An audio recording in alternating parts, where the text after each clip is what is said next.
Hi. Welcome to the On the Move podcast. My name is Jason. You're being super loud. Yeah, I am. Hi. I spooked you guys, didn't I? Big spook. High five. We got him. April Fools. April 17th fools. Yo, guys, we're totally recording this on a Friday. It is not Saturday. It's no. This today is like the 13th. Yeah, we're so prepared. on time. Exactly. So, yes. All right. Welcome to episode 7 What of we the got On on the the Move schedule podcast. today? What we got on the schedule? We got a few different things on the schedule. Jason, Yes. talk to me. What? Last week. Last week? What happened last week? There's an episode that came out. Oh, that's right. Final Space. Final Space came out. Yes. Episode 4. Pretty good episode. It was decent. Let's break it down. It felt like a filler episode, if I'm honest. Kind of. It felt very fillery. I thought there were some moments that could have been more dramatized that weren't. Yep. So Let's talk about it. Okay. So I'm trying to remember where we opened up. We just we see that's right. They're looking for the group. looking for the group, and they're also captured by Lord Commander. The second group is still captured by them, and he puts them in the chains. Yep. And that's kind of like where they stay for the whole episode. Pretty much. Just kind of odd. And then Gary's looking for. Well, Gary and Hugh are looking for the group. The team Gary, squad. Gary, Hugh, and Quinn are looking for the avocado group still. They found Mooncake. So Mooncake is with them. From last episode. From the last episode. From Bolo. We didn't see Bolo at all this episode. No, Bolo was just gone. I assume he's still hunting Titans. And then we see Tribor again with his son. What was his name? I don't know his son's name. I don't remember his name. I'm looking it up. It's just some Spanish buff dude. And their relationship just seems really awkward and like kind of forced as of right now. He's going through his angsty teen time. He's going through puberty right now. But yeah, it just seems really forced and awkward, their relationship between like the father and son, which kind of it kind of reflects how actual like relationship goes, but the Quantro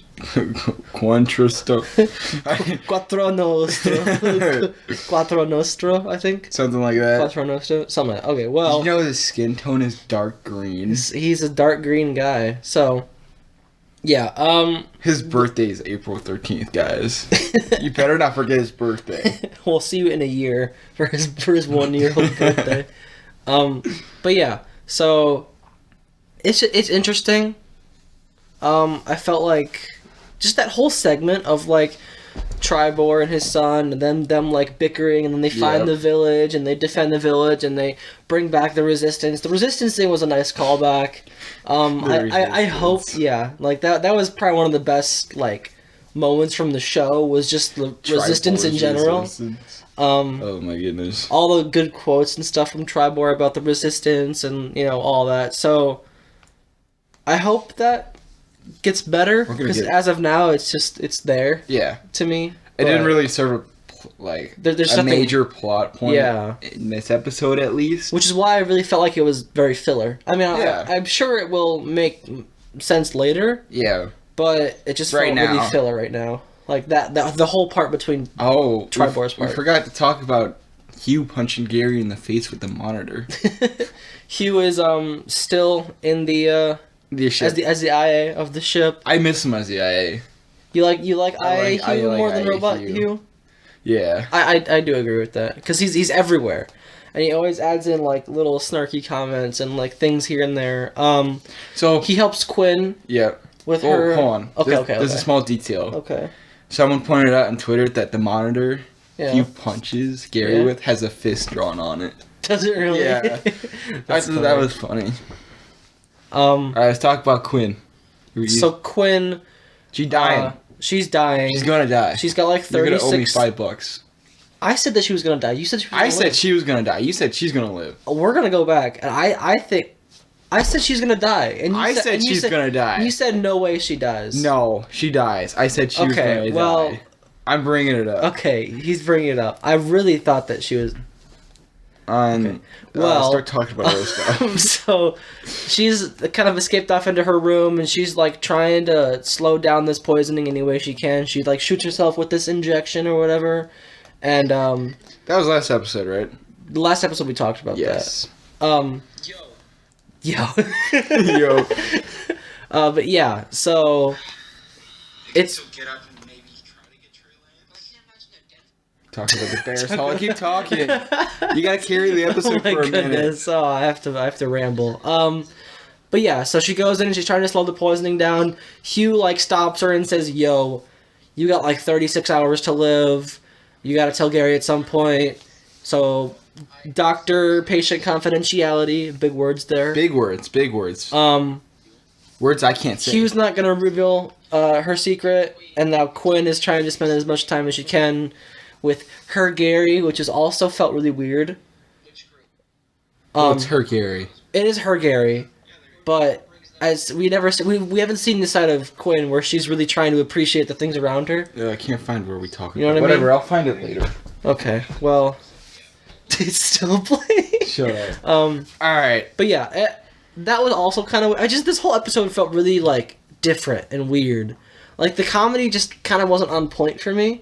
There weren't too many good jokes. The jokes felt kind of like forced and not as good as the previous episodes. Yeah. So hopefully it's still like I mean, not every episode is going to be like... Yeah. It's going to be hilarious. I mean, I'm not saying that the show is bad because of this one episode, but... I still enjoyed the episode. But just this episode itself, it felt like lower on the tiers. Like, it was like episode 2 and 3. 2 is the best, 3 is a little bit, and then like 1 and 4 are like... For me, I would put 4 above. Well, yeah, I know, but like they're like below on their own tier. Oh yeah. So, yeah. Yeah. We didn't talk about the Lord Commander. Lord Commander and the fight with Ash. So yeah, Lord Commander that was a has very cool fight. The Avocado group, and he like chains them all up for Invictus to like absorb their souls and whatnot. Take control. Gary's mom, I have no clue what her name is. Sharon, I think her name is. Yeah. Cheryl, something like that. I'm looking it up. We gotta look. Cher, we'll tell her Cher for now. She escapes because she's awesome, and she goes and calls Gary to come, and Gary frees them all. And Cheryl Goodspeed. Cheryl. So then she escapes the chains and goes and contacts Gary, and while that's all happening, Ash was chosen by Lord Commander to like not be chained up and taken by Invictus because why? Because Lord Commander's like, oh, you're one of us. It's like her power. Yeah. It's like her dark power thing. It's like dark magic power, Invictus power. Yeah. Lord Commander level power. You know what I mean? So it's like super evil. Yeah. And we'll probably learn about it more later. Yeah. A lot of unanswered questions that fell in this episode. Which is not bad. Yeah. We still got the rest of the season to have those questions answered. Hopefully. Like the Resistance. But yeah, so she fights him. He beats her, kind of like disables her hands so she can't use her power and everything. Breaks her wrists. And then Invictus shows Ash with like his little like E.T. touch her eyeball kind of moment there. Yeah. That, you know, she's one of them and her dark power is like the level of Invictus. And, you know, we don't know what she saw. I'd assume we'll find out later. Yeah, I assume we're gonna find out later. Again, another like one of those unanswered questions from the show, from this episode, but which is fine. Yeah, I mean, it's there. Yeah. What else happened? So that happened. Gary shows up. Yeah, because Cheryl messaged them. I don't know if he said that. Yeah, so Cheryl messages Gary with her little device that she found. Gary shows up. The guns joke was pretty funny. What was it? Yeah, so Gary was like, we need guns. And then he was like, alright, and he just like... He's like, heck yeah, baby. That's the Hugh that I miss. I love Hugh. I miss Hugh having relevance in the story and not just being there. A joke. Yeah. All the time. All of Hugh's like snarky comments and like, you know, lines in the show now being an AI of the bot, having control of like the ship, he can also do things versus just like existing as another character. You know what I mean? He has more of a role, which I like. Yeah, I like Hugh. But yeah, so they go down, they attack Lord Commander. Lord Commander wipes the floor with them, pretty much. And then he's like holding Gary there, and then what happens? Gary's... well, first of all, Biscuit brings up earlier in the episode that Gary's arm can do more. Yeah, along with Hugh's body. Arm. Yeah. Hugh's old body apparently has more to it, and so does Gary's robot arm. Yeah. So as Lord Commander's like holding him there, and like he's choking with his like telekinetic powers. Turns into a gun. His hand turns into a blaster. Shoots him right in the head. Yeah. So pew pew. Shoots Lord Commander, frees the lads, except for Fox. But we okay. His arm can also turn into a sword. Which was pretty cool. And then they start freeing the others. And so they're freeing all the other guys. Yep. And then Fox is still chained up to this like rock thingy that Invictus has like captured all his. They're trying to cut him out. And then Invictus is like, "I'm here now. I'm gonna go." But not like actual Invictus, like little like spirit arms of Invictus. So it's not like it's not like his head. Yeah, his little tentacles. The tentacles of Invictus. So then. He gets not Ash. He gets Fox. Ash is all like, "Oh!" No! And Ash can't. And Ash could have done something if she had her powers. If her fingers weren't busted. Yes. But they were because she lost. So I assume something is gonna happen. They're gonna have to fight Fox. They're gonna have to fight Fox. Ash is gonna have to like save her brother or something. This is exactly what happened with her sister. Avocado. Last season. Yeah, kind of. Because Avocado got taken over by Invictus, and Gary. We didn't know that Avocado was being taken over by Invictus. Now we do. Yeah. Avocado was dead. In the last, from that bomb or whatever. I'm so glad they brought him back. I love Avocado. Yeah. He didn't really have a role at all. Like, this episode, he was just quiet. Chilling. Well, he had a major role last time, so it's understandable why he kind of played more of a side character. There was also, speaking of Avocado, there was another callback to the last episode about him shooting down the ship, and, you know how, when you're on your deathbed, final words, final moments, anything you want to admit kind of thing, he had a thought about shooting down the ship, and he was like... And when his son, Lil Kato, asked if it hurt, when Invictus took over, he's like, yes, but nothing hurting you. And then it was a callback to when he shot down the ship, and Lil Kato still doesn't know that he's, everything we talked about last episode, but go watch the last episode. Go watch the last episode. I will find you. A lot of the Kato family, the Kato family just got opened. So it's interesting. They'll get another callback to that. So I assume that the guilt is still there with Avocado. I'm sure that's gonna happen. That's gonna break open at some point again. It's just this episode really felt like just tying everything together. You know what I mean? It felt like just another path. Well, opening more doors. Yeah, and it'll give me a lot of questions unanswered. Well, last episode felt like it answered a lot of questions. This one feels like the opposite. Yep. It's just the start to a lot of things that are gonna happen in the show. Which makes me pumped because I love this show. Yeah, it's definitely it's setting things up. Yep. For hopefully better things in the future. Yep. So yeah. So anything else?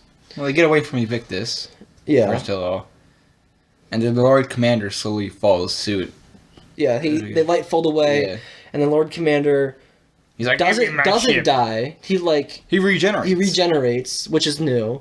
Probably because he's got Invictus power. Yeah, or some of it. He's juiced now. He's on that Red Bull now. He has wings. Yeah, he has wings from Red Bull. So yeah, Lord Commander is more powerful and juiced than ever. Yeah, and then so he regenerates, and he's like, I'm following them, and so he shows up at the very end of the episode, and that's when it cliffhangers, obviously, and then. One thing that I thought, just with the episode in general, we're learning more about Ash, but it feels not as important. It felt under dramatized. For now, at least. When Avocado died, it was this big moment. Everything slowed down. We saw big music changes and emotional reactions. And yes, he was more important of a character. Than Fox. At the time, but with Ash. Her having killed her parents, and she lost her sister. She couldn't say it. It's just she has this really horrible backstory, well, not horrible, but like really dark backstory. Tragic Good word. Thank you. And it felt like this one felt a little underplayed. We might see it come back, probably. I mean, we'll see. We'll see if the scene gets replayed at all. If it gets like. I mean, what happens if Fox really dies? I bet it's going to be much more of an impact. Yeah. Because right now he's just being controlled. He's being taken over by Invictus. Yeah. Which we've seen that can be stopped. Yeah. So, we'll see. Mooncake is still the superior. Yeah. At the very end, when they were trying to get away from Lord Commander and like free all the lads, Mooncake was like, "I ain't having none of this," and he like blasted the heck out of Lord Commander, which was cool. Because Mooncake is cool. I want a Mooncake plush so badly. I want 50 of them. So, Mooncake is still obviously like the most important part into what the Lord Commander and Invictus are trying to do. Yep. Like, at the very end, Invictus was like, you let him get away, you let Mooncake get away. Yeah, Ash was kind of like a piece to it. They want her on their side. Like, but Mooncake is like we need him. So, obviously, they're still going to chase after him. That's why we see Lord Commander at the very end appear again. If Invictus gets released, he better have a cool design. That's gonna be interesting because he already looks pretty cool. It looks like just like a demon head looking thing. So we'll see what Invictus looks like. But yeah, I swear, guy, if he turns out to be like some little dude, if it's anticlimactic, like the big boss is actually like some small hamster. It's that's been done. Like Zootopia. That reminds me of like the Zootopia, like the Godfather kind of thing. Yeah. Give me something cool for Invictus. Yeah, that was pretty much the whole episode. Yeah, that's the episode. I mean, what were your thoughts on it? Did you like it? Did you not like it? I did like it. Compared to the previous episodes? I don't think it was as good as 3 and 2. So would you still say 3, 2, 4, 1 in that order? I would go 2, 3, 4, 1. I agree. Alright. Although, 2 and 3 are super close. Yeah. I really liked 3, like looking back at it. Yeah. Because Avocado is just such a cool character. And like, learning about him, more about him, and like, his backstory with the Lord Commander. I liked that episode a lot. Yes. But it's still probably at number 2. Just because of like, our like, just confusion about episode 1, and like 2 coming in and just like... blowing it out. Yeah, right? It's just like, blowing it out of the water. Yeah. So, it's still probably 2. Episode 2 was great. Alright, so we'll see in episode 5. Tops episode 2. It's got, I hope it does. It's got a lot of stakes. It does. it's living up to a lot of hype. So, yeah. That's tonight, actually. I mean, no, it would be Saturday because today is totally Monday. Shut up. Okay, so that's enough Final Space talk. Yep. We talked about Final Space for 18 minutes. That was pretty good. Besides the intro, which was like 30 seconds. Okay, I am gonna put you guys onto something. Okay, what's do you know what it means when you put someone onto something? Put you on a spot or something? No, I'm going to introduce you guys to something. Oh, yeah. Mountain Dew just came out with a new drink. What's it called? Besides the watermelon Mountain Dew, like the major melon, which is very good. It's like the first time they've ever introduced like a new flavor of Mountain Dew, of like the regular Mountain Dew. Right. That stayed. That's good. Yes. But Mountain Dew Rise is a new energy drink from the Mountain Dew Company. It's super good. It tastes nice, and it's like not that bad for you. It's actually like I don't want to say good for you because like sugary drinks and like energy drinks in general just like aren't good for you. But like as energy drinks goes, it's probably one of the best ones out there. Nutritional like wise, it's got tons of vitamins in it, tons of vitamin D, which is where most of like D, which is where most of my favorite energy drink caffeine comes from. Vitamin D helps keep you awake. It has 180 mgs of caffeine, which is like a lot of it's vitamin D. Yeah. And it's equivalent to like 2 cups of coffee, so it gets you juiced. You're juiced for the rest of the day. It tastes really good. And yeah. I don't drink energy drinks. They sell them in packs at Walmart. So Mountain Dew. What about Juul? Mountain Dew Rise. Yes. Very good. The only ones I've only seen like the containers, the packs at Walmart. And I'm probably gonna go get some. Maybe they're Walmart exclusive. They sell them at Juul though. Never mind. There's no store exclusive. I don't think there's a store exclusive, but they sell the packs at Walmart, or at least at our Walmart. It says that they sell the packs, so I'm gonna go look for myself. Probably after this. He's gonna go hunting. I'm gonna go hunting for some Mountain Dew Rise. But yeah, really good flavors. It's just good. It's a good drink. I like it. So yeah, that's my drink of the week. We'll see you next week for another drink of the week. Drink of the week. The consumption of the week. Snap! The Cubs are winning. Oh, the Cubs are winning. We're recording this as the Cubs are playing on a Monday. Yeah. Yeah, it's Monday. Yeah, we're recording this as the Cubs are playing the Pirates. Brewers. The Pirates. That was Sunday. Well, we can. Monday was. They're playing the Brewers right now. Wow. And we're definitely winning that game. No, we're winning that game. Yeah, let's just go with that. Yes. Oh my God, we're hitting today. We're hitting. We are hitting. How is we got 3 hits in 2 innings. Has Chris Bryant hit anything?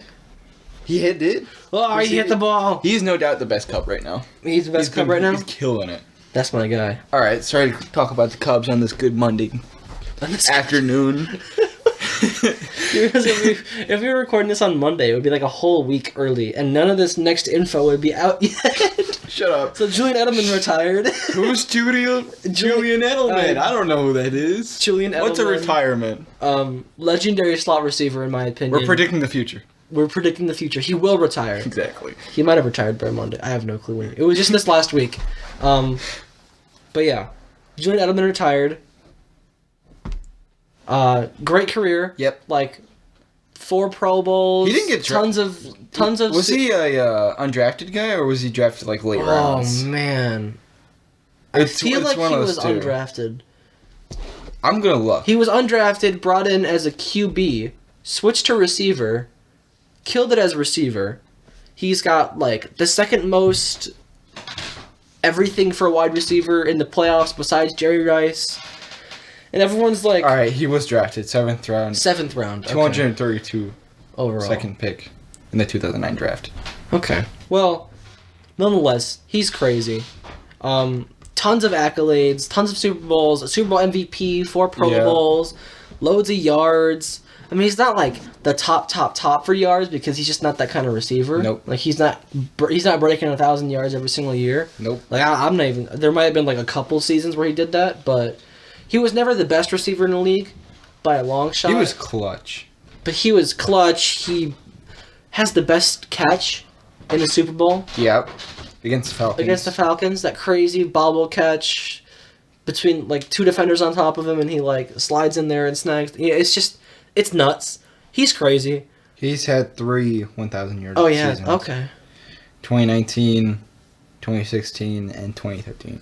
Okay, that makes sense. That's when the Patriots were crazy. Yeah. But yeah, is he making the Hall of Fame? I can definitely see it happening. I think it will happen. Do I think it should happen?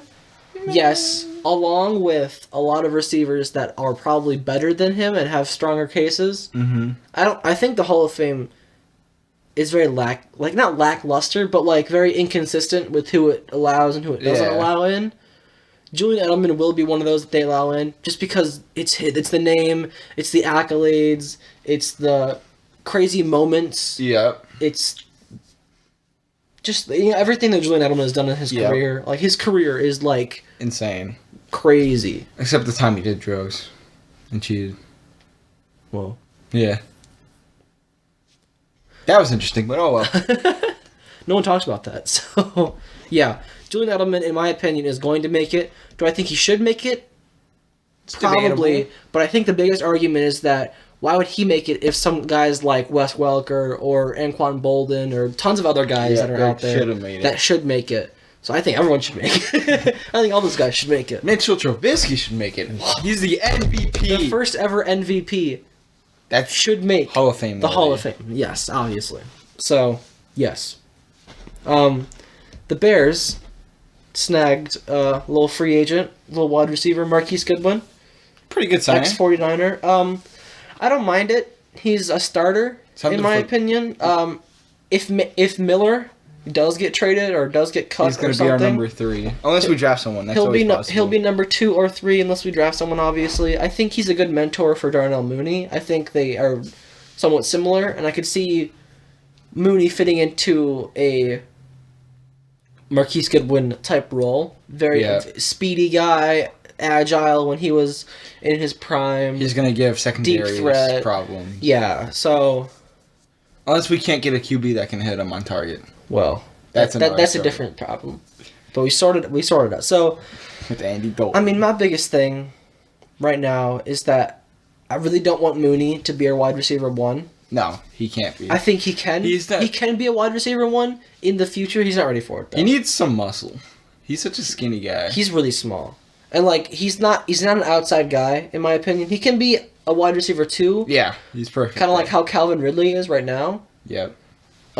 I think he's like Calvin Ridley a year or 2 ago. Yeah. When he was like just coming in. Still learning. He's got a lot of potential, but he needs, to develop a little bit more.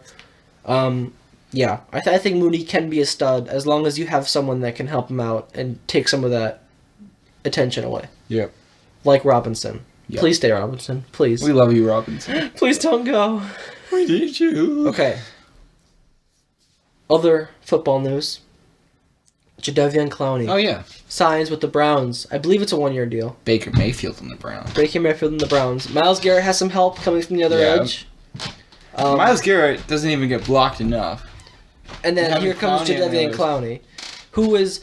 Everyone's saying that he's more of a Robin than a Batman. He's a second. He's kind of like Leonard Floyd. He's kind of a second guy. He's a Floyd to a Khalil Mack. He's a Donald Bradley Chubb to a Von Miller. He's like not the primary guy, but he's gonna do some damage. But he will do some damage if you forget about him. If you put him with the tight end, he's gonna kill it. Yep. If you put him against one tackle by himself, he's probably he should win unless the tackle's really good. So it looks like a good signing. I like it. Yep. It's a 1-year deal. It's a make it or break it kind of year. Nothing too expensive. With the Browns, I think the Browns are going to be crazy next year. They are. They're going to be super good. And I think this just helps their defense more, which I think is the biggest issue on that team. Yep. They buffed up that defense. They need a linebacker real bad. I think probably draft someone. They're going to get healthy as well. I think this opens up the drafting possibility in the late first round for a linebacker. I don't think they need to worry about edge rusher or D lineman at all, if you ask me. O-line was super good last year, so I don't think they need to worry about that.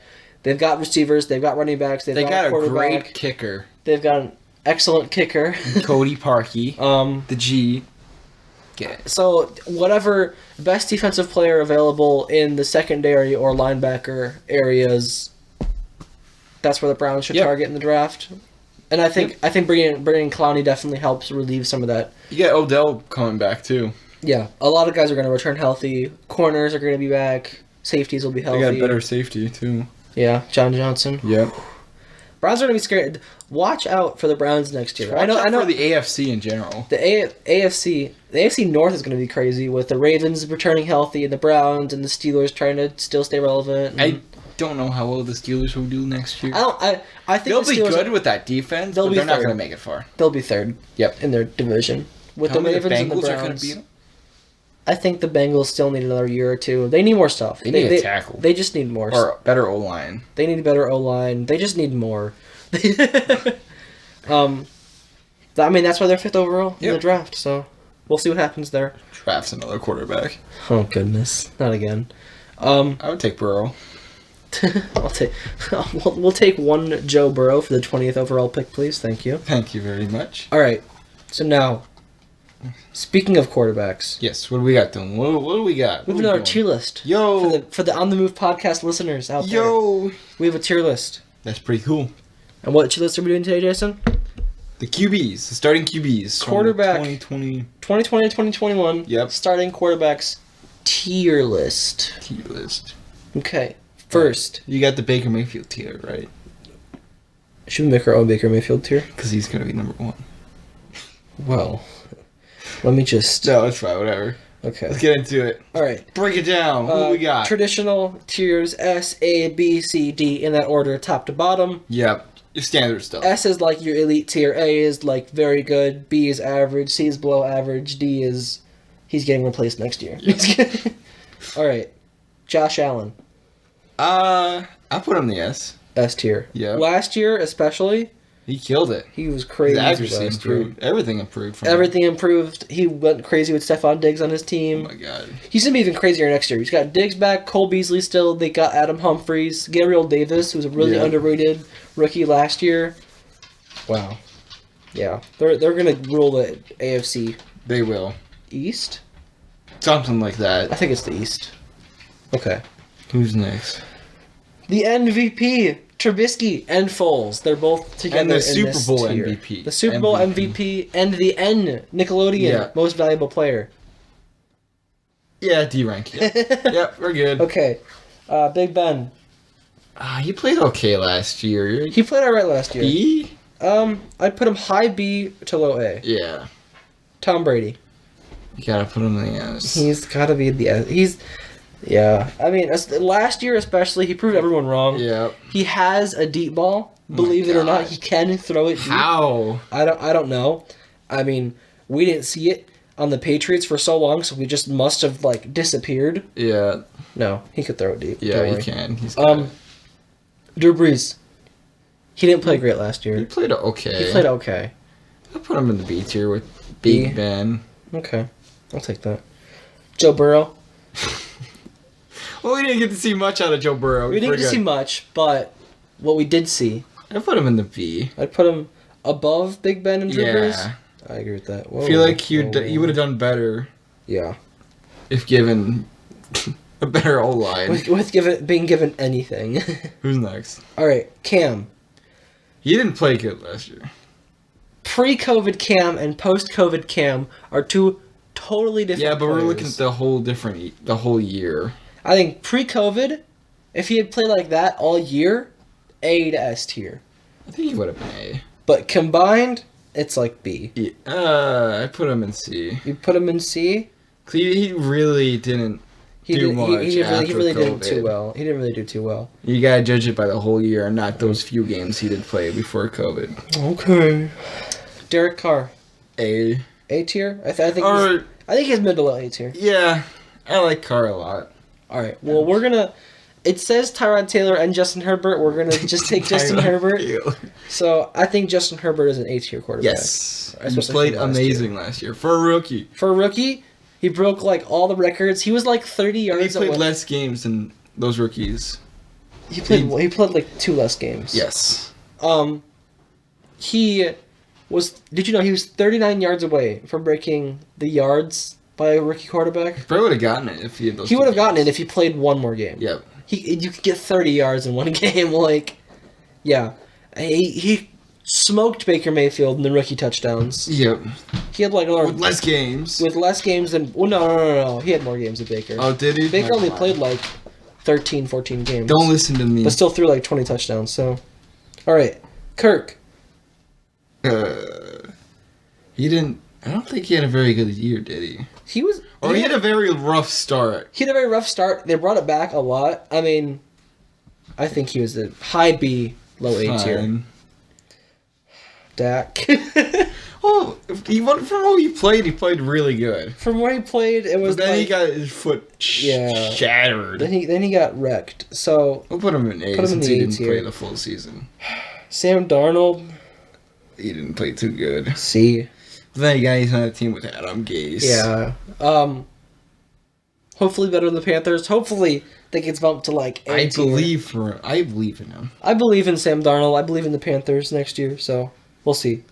Who's next? Tua and Fitzpatrick. Ooh, I would put them B. Yeah. I'm gonna say behind Kirk in the B tier. Yeah. All right. Jimmy Graham. He was dead. Jimmy Garoppolo. B. C. He had a couple of good games, but he was injured a lot of this season. He was injured for the most of the season. Jared Goff. C. Yeah. Jared Goff. Dwayne Haskins. D. What? Daniel Jones. He picked it up towards like the mid to end of the last season. Played okay. Which is why I want to put him in like low B tier. High B or high C, low B. Okay. I think it's just like if it was me, I think he did better than Jimmy G last year. Cam Newton. I don't think Jared Goff is a C tier quarterback. I think he's a D tier quarterback. Okay, we'll leave him in the C tier then. Who's next? Lamar. He had a good season. Put him in the A. High A. Lamar was low key S tier, but alright, we can put him S tier. Let's do it. Okay, Lamar's S tier. The poop. The massive poop. You mean the cramps? I mean the cramps. Drew Lock, D tier. Drew Lock did not play good. He did not play good. Mahomes is S tier. No way. Baker is high A tier. Why you gotta do that to me, man? Baker played really well. He did. Gardner Minshew. We didn't see much out of him, so... We really didn't see anything out of him. C. Yeah, fine. Kyler Murray had an A tier season. Yeah, he was pretty good. Alright. What's next? Phillip Rivers. He had a good season. Yeah, it was alright. It was nothing like... I put it B. That wasn't, like, absolutely crazy. It was nothing crazy, but he brought him to the playoffs. Yep. He almost won the playoffs. He didn't turn the ball over too much. He almost won the playoffs, too. He did almost win the playoffs. The MVP, Aaron Rodgers. D tier, obviously. No bias tier at all. Yeah, no. It's S tier. Matt Ryan. He had a good season. He played alright. For what his team was. Yeah. I'd say around the Kirk level. Yeah. B tier. Matthew Stafford. Played pretty good. I'd say B for how they played. Yeah. But I think Matthew Stafford is like an A. He's going to be an S tier quarterback next year. If he's not an S tier quarterback next year, that's going to be very disappointing. Yeah. With the weapons he's got around him. I don't think the weapons are that much crazier. I just think the team is a lot better. That's true. And the head coach. I think the receivers are on par to better. I mean, in Detroit, you got some pretty good weapons in Detroit. Kenny Galladay, Marvin Jones, DeAndre Swift. You got T.J. Hawkinson. And then with the Rams, you got Robert Woods, Cooper Kupp. Yep. A lot of really good receivers. You just got a better play caller. You got much better coaching, play calling. The defense is like so much better. The O-line is better. So much better. So, offensive weapons wise, it's pretty comparable if you ask me. Kind of similar tiers, but just the Rams are different gravy. So. I am so excited for the Rams. Yeah, the Rams are going to be good next year. Unless they get injured. Bridgewater? Is that Teddy? That's Teddy. Big Teddy. He played okay. I mean, yeah. They lost a lot of close games last year. I say B? Yeah. Alright. That is Ryan Tannehill. He had an A-tier season. Yeah, he played pretty good. Deshaun Watson, S. Carson Wentz, D. Russell Wilson, S. Alright. That was quick. We were speedy. Alright, so in the S tier, we've got Josh Allen. Yep. This is in no order. They're just in tiers. Yep. Josh Allen, Tom Brady, Lamar Jackson, Aaron Rodgers, Patrick Mahomes, Russell Wilson, and Deshaun Watson. Yep. A tier, we've got Kyler Murray, Baker, Derek Carr, Dak Prescott for what we saw, Justin Herbert, and Ryan Tannehill. Good. B tier, we've got Kirk, Matt Ryan, Tua and Fitzpatrick, Matthew Stafford, who could debatably move up if he had a better situation. He could skyrocket next year. He could zoom. He could leapfrog the A tier, if you ask me. Joe Burrow for what we saw. Phillip Rivers, Drew Brees for what we saw. Big Ben, Daniel Jones, and Teddy Bridgewater. B. C tier, we've got Jimmy Garoppolo for what we saw. Yep. Cam Newton for what we saw. Jared Goff. Gardner Minshew, and Sam Darnold. Yep. D tier, we've got the MVP and the Super Bowl MVP. Dwayne Haskins, Drew Lock, and Carson Wentz. That's elite company for Mitchell Trubisky. Exactly. So, yeah. Those are the tiers. Yep. Jalen Hurts, probably C tier as well. He was better than better than Carson Wentz, if you ask me. I'd say rookie season wasn't bad. I'd say he's C tier, 1 tier above Carson. Who else did we see that is not on here? Taysom Hill. He started a couple of games. B tier as well. No, he's not B tier. No, you don't think he's B tier? No. What do you think he is? C tier. Really? He wasn't that good. He wasn't good.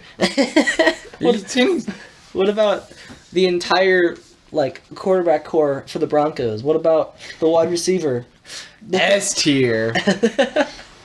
Yeah, that wasn't great. Yeah. It's been a really painful game to watch. That was rough. Because both quarterbacks sucked. With the wide receiver and then the Taysom Hill. And then Taysom Hill. Oh, man. Because Drew Brees died. Because Drew Brees just decided to retire. Alright, that was a pretty good episode. I've got nothing else. I got nothing else too. A shorter episode, but... That's fine. You know, deal with it. Yeah, losers. I mean, beloved viewers. Our excellent fans. the 5 of you. Alright. Peace out, guys. We'll see you next week. Hopefully not on a Saturday. You mean Monday? I mean Tuesday. You fool!